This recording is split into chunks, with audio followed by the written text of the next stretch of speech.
Ya, bismillahirrahmanirrahim. Assalamualaikum warahmatullahi wabarakatuh. Kita lanjut ya.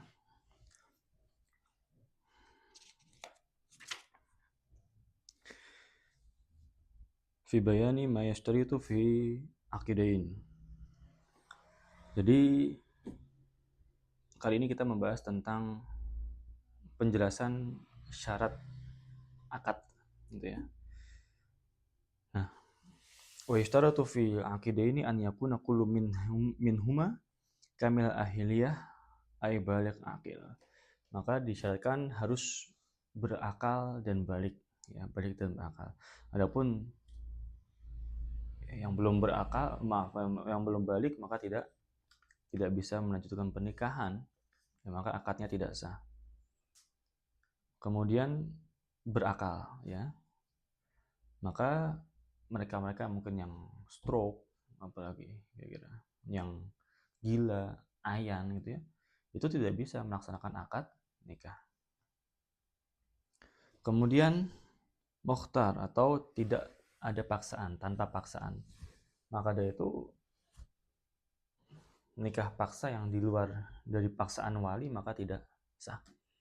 Dipaksa oleh pemerintah misalkan, atau bupati, atau ya kepala desa, atau siapapun itu ya, di luar dari di luar dari wali maka tidak sah. Adapun jika wali yang memaksa, nanti kita akan bahas dalam pertemuan depan ya. Maka yustaratu fil aqidah ini an yakuna kullu minhuma kamil ahliyah ya. Jadi harus ya, dalam akad keduanya harus balik, berakal, dan dan mukhtar atau tidak ada paksaan ya.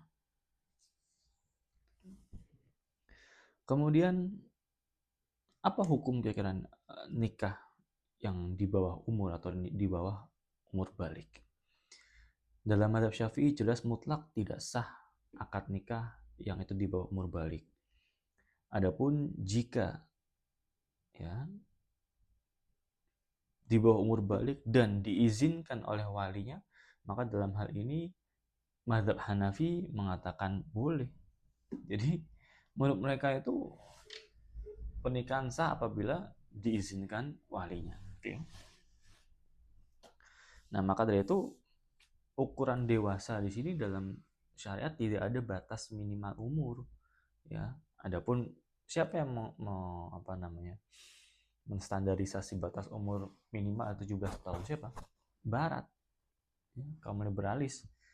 Nah, adapun dalam syariat tidak, batasnya adalah balik. Balik itu artinya bukan berarti dia dewasa, tidak, tapi balik itu artinya dia sudah mampu menjalankan kewajiban syariat, sudah dibebani tanggung jawab beban syariat, puasa, sholat ya gitu. Apabila mungkin dia mampu, ya berhaji sekalian.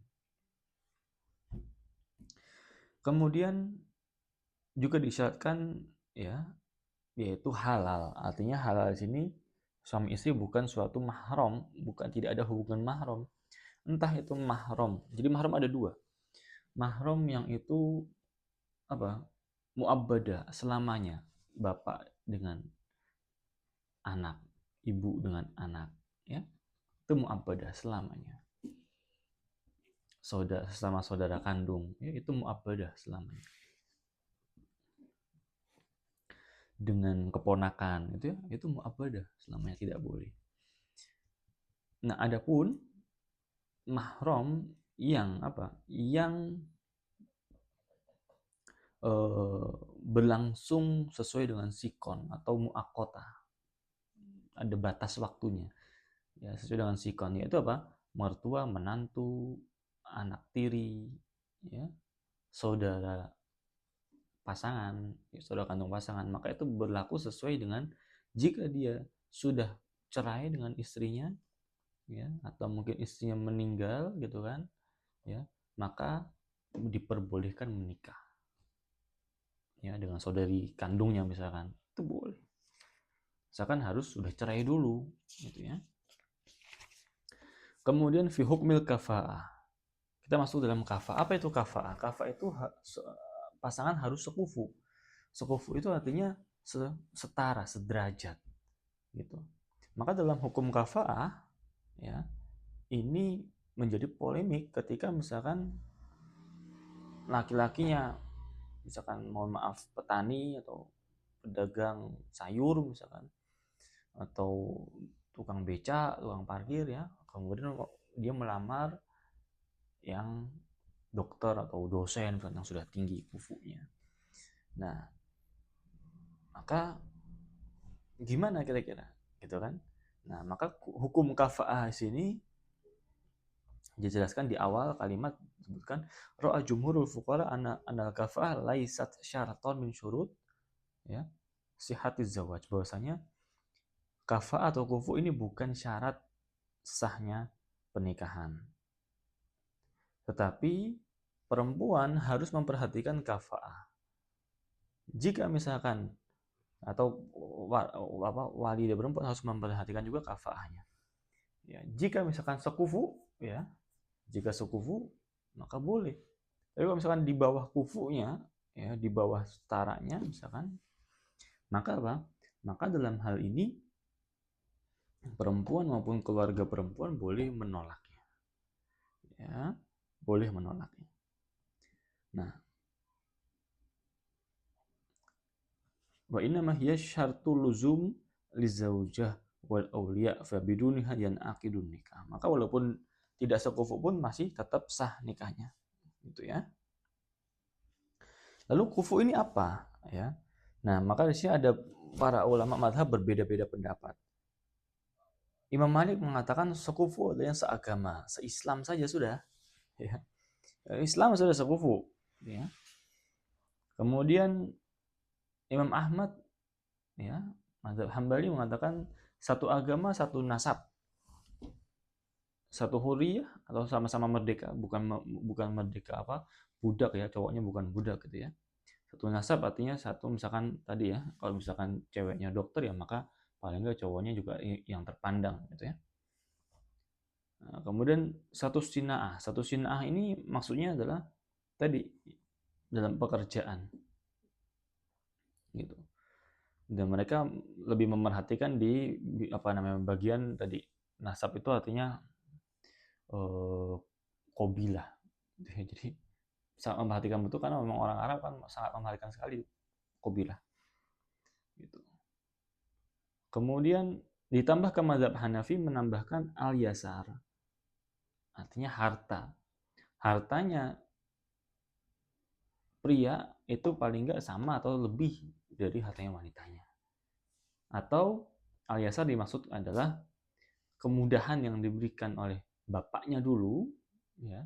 Bapaknya memberikan kemudahan apa? Misalnya ada pembantu di rumah, ada mesin cuci, ada mobil apa. Maka laki-lakinya juga harus sama, memberikan yang sama dengan bapaknya dulu.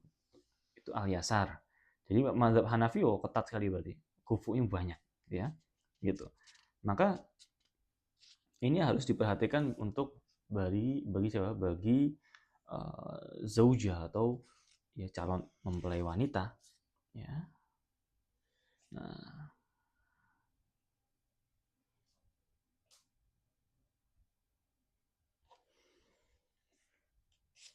ya, jadi itu ada dia kufu. Lalu kufu ini untuk apa?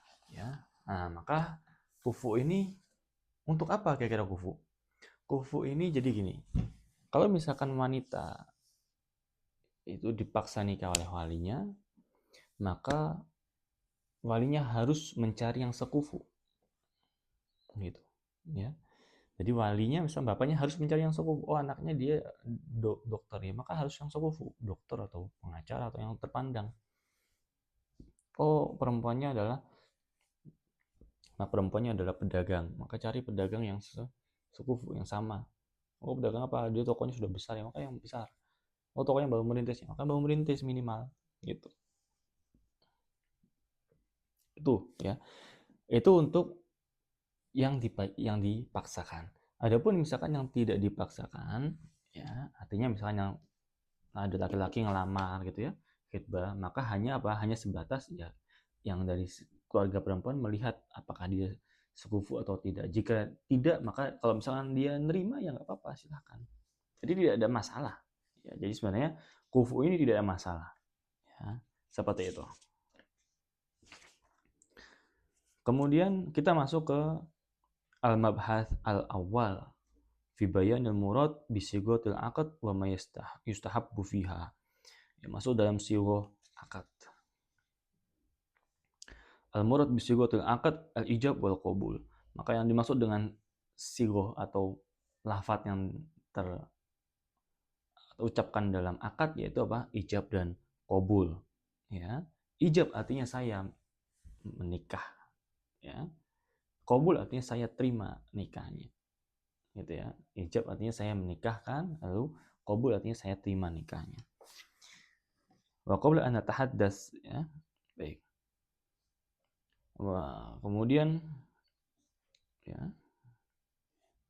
Maka sighah di sini ada beberapa jenis. Yang pertama sighah qauliyah, ya, yaitu dengan lafaz. Qauliyah yaitu dengan apa? Lisan.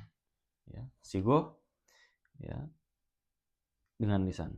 Wa al-Hanafiyah inal ijab huwa lafaz as-sadir awalan sawa'un kana waqa'a min az-zawj aw min wali.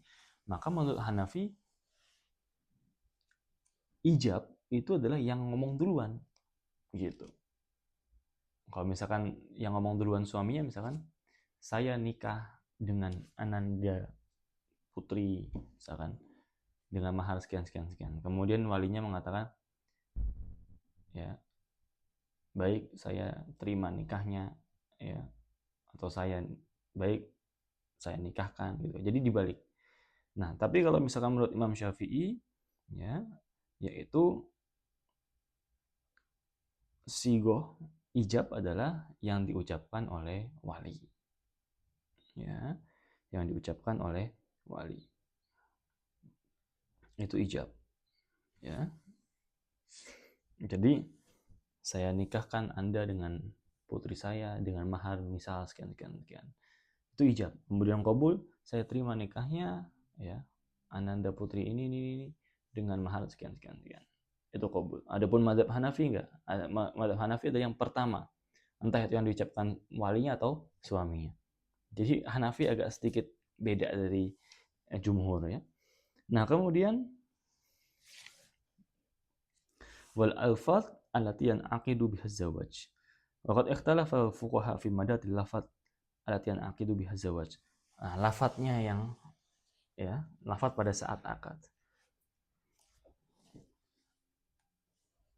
Ra'a Syafi'iyah wal Hanabilah anna zawaj la yanaqidu illa bi lafzi zawaj aw nikah. Menurut Imam mazhab Syafi'i dan mazhab Hambali ya, bahwasanya akad nikah tidak sah apabila tidak ada kata nikah atau kawin di situ. Ya, illa bi lafzi zawaj aw nikah. Ya.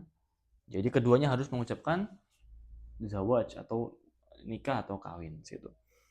Ya. Kemudian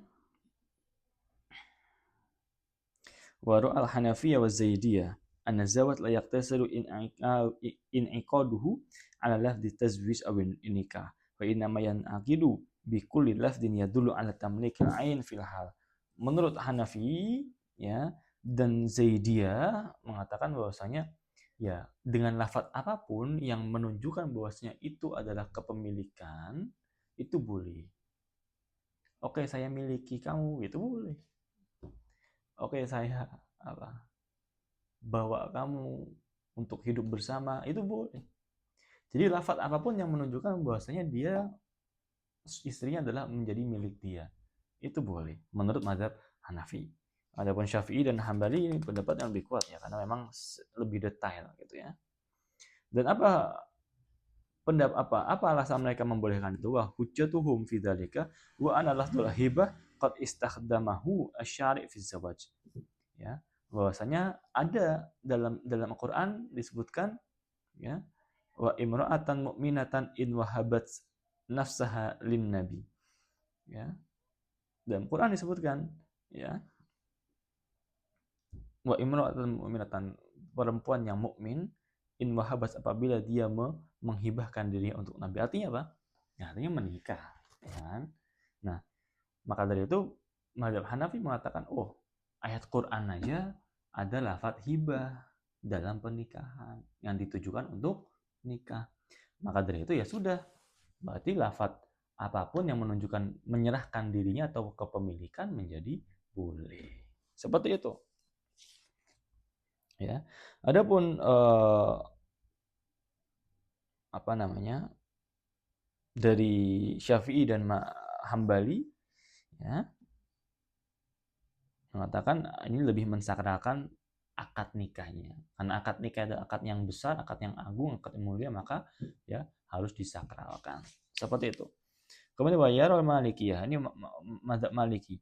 Anal akad idza kana bilafdzi tazwij awil inkah yusyah walau lam yusammi sidaqan. Wa idza kana bilafdzil hibah awis sadaqah, ya, ka an yaqulu habtu laki ibnati wahabtu laka ibnati aw tasaddaqtu biha alayki fa in samma sadaqan sahal aqd wa in lam yusammi lam yusih.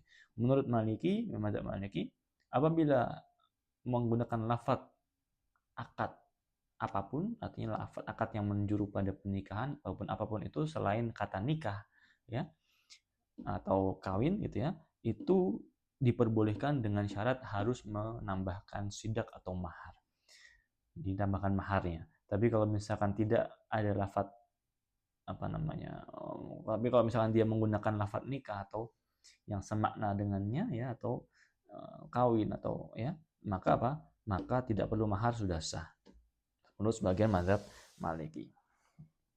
Kemudian ma yu'tabaru fi sighatil lafaz wa hay'atuhu min haitsu zaman, ya. Nah, ini berkaitan dengan fi'il amr atau madhi. Mungkin kita tidak perlu membahas ini karena dalam bahasa Indonesia sepertinya sama, gitu ya. Gitu. Baik, mungkin ya. Kemudian yang kedua adalah as-sighah fi'liyah. Berarti apa? Sighah fi'liyah berarti tidak dengan ucapan tapi dengan perbuatan, ya. At-ta'bir an iradati zawaj bil kitabah. Misalkan dengan tulis, ya, atau dengan isyarah, dengan ya isyarat, tanda, ya. Atau misalkan dengan tanda lainnya, gitu ya.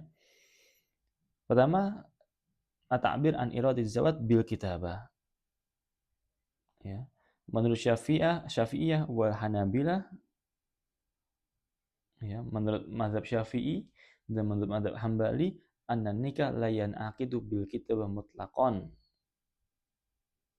Bahwasanya pernikahan, akad nikah yang dilakukan dalam secara tulis gitu ya. Jadi akadnya itu nggak ngomong tapi nulis, maka tidak sah. Sawa'un kana muta'aqidan hadiraini am ghaibaini. Li'annaha kinayah. Wa nikah la yan'aqidu bil kinayat. Nah, menurut mazhab Hambali dan Syafi'i mengatakan bahwasanya akad nikah yang dilakukan secara tulis, artinya dia tidak ngomong saya nikahkan, saya terima nikahnya, tapi dia tulis. Kamu tulis, gitu. Maka tidak sah. Kenapa? Karena tulisan itu diibaratkan sebagai kinayah, sebagai kias, gitu ya. Nah, dan pernikahan tidak bisa dilakukan dengan kinayah atau dengan kiasan. Dan menambahkan bahwasanya dalam mazhab Syafi'i, saksi itu menjadi syarat nikah. Saksinya masa harus melihatkan satu-satu, enggak, gitu ya. Itu. Kemudian dari mazhab Hanafi mengatakan bahwasanya jika dua-duanya hadir maka tidak sah. Artinya dua-duanya hadir dalam akad, mempelai pria, wanita, wali hadir, maka tidak sah. Tapi kalau misalkan dua-duanya tidak hadir atau satu saja yang hadir, ya, kemudian mempelai lainnya mengirimkan surat, ya. Nah, ini maka yusih, boleh, seperti saat mengirimkan surat, gitu. Ya. Nah, dari sini pula, ya, boleh nggak kita akad nikah menggunakan via chat? Ya, maka via chat, ya tadi, kalau misalkan Hanafi mengatakan boleh. Tapi kalau Syafi'i, Hambali, dan Maliki mengatakan tidak boleh, tidak sah. Kecuali menggunakan video call, Zoom, ya, itu boleh. Kenapa? Dianggap sama satu waktu. Kemudian ada pendapat lain dari mazhab Zaidiyah mengatakan boleh mutlak karena dianggap sama dengan lafaz. Nah, kemudian yang kedua adalah yang ketiga yaitu dengan menggunakan isyarat. Ya, menggunakan isyarat ini untuk orang-orang yang tunawicara. Gitu kan. Apabila dia bisa menulis, ya, maka bisa dengan tulisan. Apabila dia tidak bisa menulis, maka dengan isyarat. Gitu ya. Nah, apabila dia nggak bisa nulis sama sekali, ya, maka harus dengan isyarat secara mutlak. Seperti itu. Jadi, inilah akad nikah. Ya, jadi akad nikah bisa dengan ditulis ataupun dengan isyarat, ya. Isyarat bagi yang tuna bicara. Kalau misalkan dia bisa nulis, maka dengan tulisan boleh, dengan isyarat pun boleh. Tapi kalau misalkan dia tidak bisa nulis, maka dengan isyarat. Ada pun tulisan yang boleh, yang menganggap boleh atau menganggap sah adalah dari mazhab Hanafi. Itu pun disyaratkan bahwasanya salah satu dari keduanya tidak hadir. Ya, jadi seperti mengirimkan surat. Seperti itu. Ya, insya Allah kita masuk di pertemuan depan, ya, yaitu al-mabhas asalis fi syuruti sighatil akad, yaitu syarat dari sigoh akad. Dalam sigoh akad disyaratkan apa saja, gitu ya. Mungkin kita cukupkan sekian. Kafatul majlis. Subhanakallahumma bihamdika asyhadu an la ilaha illa anta nastaghfiruka wa atubu ilaik. Wassalamualaikum warahmatullahi wabarakatuh.